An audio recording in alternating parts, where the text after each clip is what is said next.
కాన్ఫరెన్స్కి విచ్చేసినటువంటి dynamic visionary leader ముఖ్యమంత్రి గారు శ్రీ నారా చంద్రబాబు నాయుడు గారికి, నా సహచార మంత్రివర్యులకు, చీఫ్ సెక్రటరీ గౌరవనీయులు విజయానంద్ గారికి, రెవెన్యూ శాఖ స్పెషల్ సిఎస్ గారు గౌరవనీయురాలు జయలక్ష్మి గారికి, రాష్ట్ర డీజీపీ హరీష్ కుమార్ గారికి, ఇతర అధికారులకు, అలాగే వివిధ జిల్లాల కలెక్టర్లకు, ఎస్పీలకు అందరికీ కూడా స్వాగతం, సుస్వాగతం.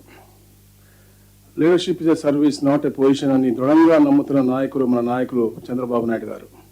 సీఎం అంటే కామన్ మ్యాన్ అనే విధంగా నిత్యం అట్టడుగు వర్గాలకు ప్రజల్లో మమేకమై వారి సమస్యలు పరిష్కరించే నేత మన ముఖ్యమంత్రి గారు. అదే ఆయన యొక్క మార్గదర్శకమే మన అందరికి కూడా ఆదర్శం. ఆయన దారిలో మనమంతా ఈ ప్రభుత్వంలో కూడా నడుస్తూ ఉన్నాం. గత ప్రభుత్వం 5 ఏళ్ల అరాచక పాలనలో ఈ రాష్ట్రాన్ని 40 ఏళ్ళు వెనక్కి తీసుకెళ్లిన పరిస్థితి అందరం చూసాం.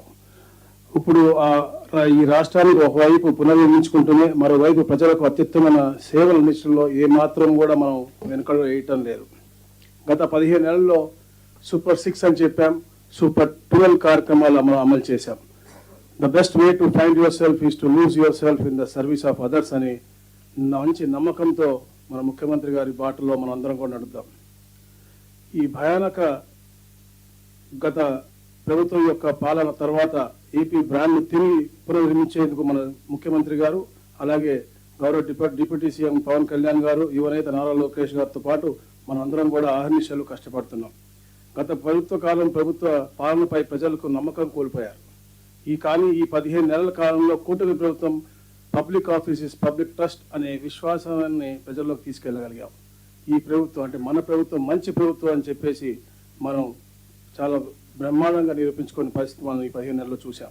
ఒకవైపు అభివృద్ధి, మరోవైపు సంక్షేమం, ఒకవైపు సంపద సృష్టి, మరోవైపు సంపద సమపంపిణీ, ఒకవైపు ఇంటికో పారిశ్రామికవేత్త, మరోవైపు ప్రతి ఇంటి నుండి పేదరికాన్ని తరిమి కొట్టాం.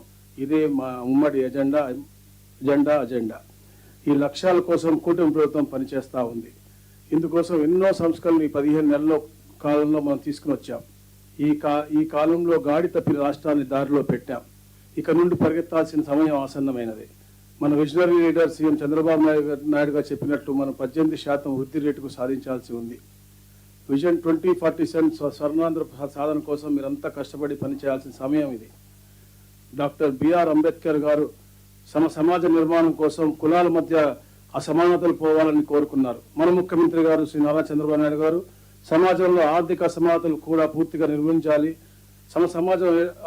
సమాజం ఏర్పడుతుందని చెప్పి నమ్మి పేదరికం లేని రాష్ట్రం తీర్చిదిద్దడం కోసం P4 అనే కార్యక్రమం శ్రీకారం చుట్టారు. ఇలాంటి గొప్ప కార్యక్రమంలో భాగస్వాములు అవటం మనందరి పూర్వజన్మ సుకృతం. అందుకే public service must be more than doing a job efficiently and honestly. It must be complete dedication to the people and the nation. ప్రజాసేవకు అంకితమైన మనం అందరం పనిచేయాల్సిన తరుణం ఇది. ఇక్కడ నేను మీకు కలిగిన ప్రత్యేక స్థానాన్ని గుర్తు చేయదలుచుకున్నాను. మీరు కేవలం ప్రభుత్వ అధికారులు మాత్రమే కాదు, ప్రతి జిల్లాలో ప్రభుత్వానికి ముఖ చిత్రం. సాధారణ పౌరులకు మీరు ప్రభుత్వం. ఇది మీకు గౌరవం మాత్రమే కాకుండా ఒక పెద్ద బాధ్యత కూడా. అందుకే అందరం కలిసి కష్టపడదాం, అందరం కలిసి రాష్ట్రాన్ని నంబర్ 1గా నిలబెడదాం. గత ప్రభుత్వం అసమర్థం, మితిమీరిన అవినీతి కారణంగా రెవెన్యూ శాఖ భ్రష్టు పట్టింది. కూటమి ప్రభుత్వం ఏర్పడిన తర్వాత రెవెన్యూ శాఖని ప్రజలకు అత్యధికంగా మనకి ఫిర్యాదులు అందాయి. వీటి గురించి మనం గత 3 కలెక్టరల్ సమావేశాలను కూడా చర్చించుకున్నాం. మీరందరూ కూడా గుర్తుంచుకోవాల్సిన విషయం, ఈ ప్రభుత్వం విజయాన్ని కొలిచేది ఏదో ఫైళ్లతో కానీ నివేదికలతో కానీ కాదు. ఒక పౌరుడు రెవెన్యూ సేవను ఎంత త్వరగా ఎంత నాణ్యతంగా పొందగలడో అనేదే ముఖ్యం. రెవెన్యూ శాఖను పటిష్టం చేసేందుకు అనేక సంస్కరణలు తీసుకురావడం జరిగింది.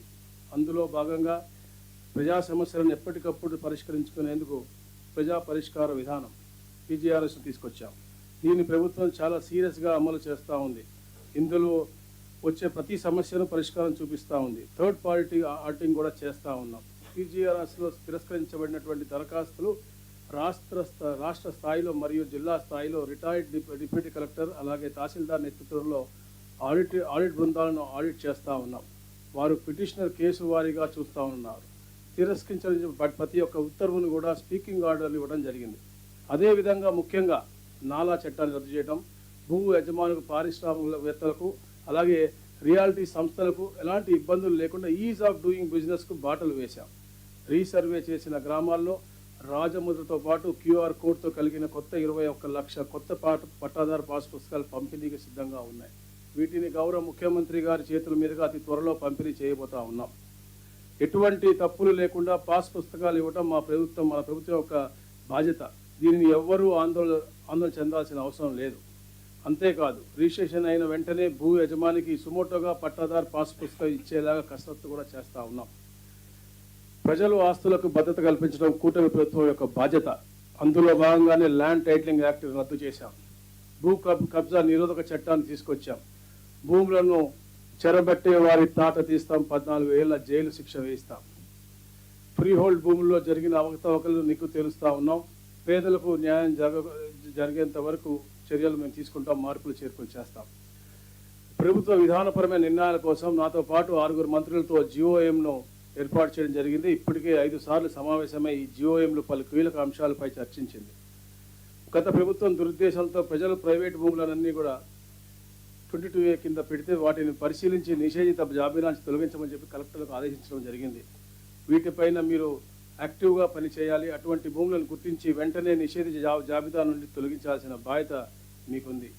జాయింట్ ఎల్పిఎల్ కారణంగా చాలా ఇబ్బందులు, చాలా రీసర్వే, చాలా నష్టం జరిగింది. కానీ గౌరవ ముఖ్యమంత్రి గారి చొరవతో ఏదైతే ఫీజు ఉందో 500 రూపాయల ఫీజు కూడా మనం రుసుముని మాఫీ చేయడం జరిగింది. ఇప్పటికి దాదాపుగా 1,00,000 పైచిలకు ఎల్పిఎంలు మనం ఇవ్వగలిగాం.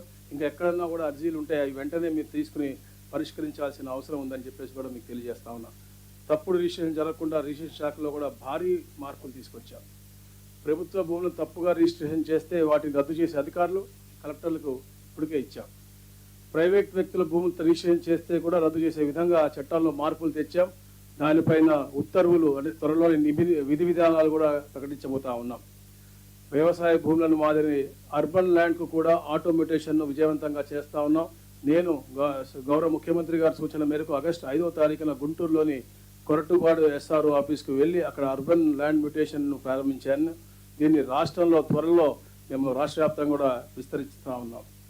రిజిస్ట్రేషన్ ప్రక్రియ మరియు ఇతర ప్రక్రియలన్నీ కూడా సులభతరం చేయడం కోసం, అలాగే రిజిస్ట్రేషన్ అయిన వెంటనే 15 నిమిషాలు రిజిస్ట్రేషన్ ముగించుకుని డాక్యుమెంట్ ఇచ్చే విధంగా స్లాట్ బుకింగ్ మరియు డాక్యుమెంట్ డెలివరీ సిస్టమ్ కూడా మొదలుపెట్టడం జరిగింది. అలాగే గౌరవ ముఖ్యమంత్రి గారు ఒక మంచి ఆలోచనతో వారసత్వ భూముల హక్కు కల్పించే వాటిపైన ఫీజు కూడా 10 లక్షల రూపాయలు విలువ కలిగిన ఆస్తులు రాయించుకుంటే కేవలం 100 రూపాయలు ఇచ్చే విధంగా, అదే 10 లక్షల రూపాయలు దాటితే ఇప్పుడు 1000 రూపాయలు ఫీజు కట్టించే విధంగా ఈ కార్యక్రమాన్ని కూడా స్టార్ట్ చేయడం జరిగింది. అలాగే ముఖ్యంగా గౌరవ యువ నాయకులు నారా లోకేష్ గారి చొరవతో ఏదైతే అన్అబ్జెక్షనబుల్ గవర్నమెంట్ ల్యాండ్స్ రెగ్యులైజ్ చేసే విధంగా జియో నంబర్ 30 కూడా ఇవ్వడం జరిగింది. అది స్టార్టింగ్ మంగళగిరిలో జరిగింది, కానీ ఇది రాష్ట్ర వ్యాప్తంగా పెద్ద ఎత్తున పేదవారికి ఉపయోగపడే విధంగా ఉంది. కాబట్టి మీరందరూ కూడా దాన్ని అందరూ కూడా ఎన్లైటన్ చేసి చైతన్యపరిచి ప్రజల్ని అది ఉపయోగపడే విధంగా, అంటే ఎవరో బలిచిన వారిలో డబ్బున్న వాళ్ళు కాకుండా పేదవాడికి ఉపయోగపడే విధంగా ఏదైతే గౌరవ ముఖ్యమంత్రి గారు కోరుకుంటూ ఉంటారో ఎప్పుడు పేదవారికి మంచి చేస్తేనే మనకి మంచి జరుగుతుందని, ఆ విధంగా ఈ యొక్క జీవోను కూడా మనం అమలు చేయాల్సిన అవసరం ఉందని చెప్పేసి కూడా తెలియజేస్తా ఉన్నా. అలాగే ULC భూముల క్రమబద్ధీకరణ కూడా బ్రహ్మాండంగా చేపట్టాం. రైతులకు మేలు చేసే విధంగా నీటి తిరువానిపై ఉన్నటువంటి 85 కోట్ల రూపాయల వడ్డీని కూడా మాఫీ చేశాం. రీసర్వే 2.0 పగడ్బందీగా చేస్తా ఉన్నాం. గత అనుభవాలను గమనంలో ఉంచుకుని ఫిర్యాదు రహిత సర్వీసును పూర్తిగా ఇవ్వడం జరుగుతూ ఉంది. మీరంతా ఎప్పటికప్పుడు క్షేత్రస్థాయిలో పర్యటిస్తూ సమీక్షలు చేస్తూ ఎక్కడైనా తప్పులు వస్తే సరి చేస్తూ రీసర్వేని సకాలంలో పగడ్బందీగా చేయాల్సిన బాధ్యత ఉందని చెప్పేసి కూడా తెలియజేస్తా ఉన్నాను. గౌరవ ముఖ్యమంత్రి గారి సూచనల మేరకు రికార్డులన్నింటినీ కూడా పూర్తి స్థాయిలో డిజిటలైజేషన్ చేసి ఆ రికార్డులను ప్రజలకు అందుబాటులో ఉంచుతాం. తద్వారా వివాదాలకు తావు లేకుండా వ్యవస్థను ఏర్పాటు చేస్తాం. అందులో భాగంగానే GIS మ్యాపింగ్ కానీ మార్పులను లోనుకొని రికార్డుల కోసం బ్లాక్ చైన్ టెక్నాలజీ ఉపయోగిస్తూ ఉన్నాం. ఆధార్ EKYC ఆధారిత డిజిటల్ ధృవీకరణ ద్వారా పునరావృతం మాన్యువల్ వెరిఫికేషన్ దశలను తొలగించడంతో పేపర్ వర్క్ను తగ్గిస్తూ ఉన్నాం. రెవెన్యూ అప్పీల్ మరియు వివాదాల కోసం కోర్టు వ్యవస్థను పటిష్టం చేశాం. దీన్ని మీరు పకడ్బందీగా అమలు చేయాల్సిన బాధ్యత మీకందరికి కూడా ఉంది. అలాగే ముఖ్యంగా రాష్ట్ర విభజన తర్వాత ముఖ్యమంత్రి గారి కృషితో అనేక రకాల కంపెనీలు రాష్ట్రానికి వచ్చాయి.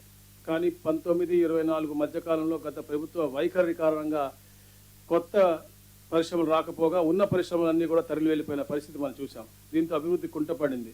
దీనికి చక్కదిద్దేందుకు ప్రస్తుత కూటమి ప్రభుత్వం పెద్ద ఎత్తున. ఆదిలాబాద్ జిల్లా ఇచ్చోడ్లో ఆర్టీసీ బస్సులో మంటలు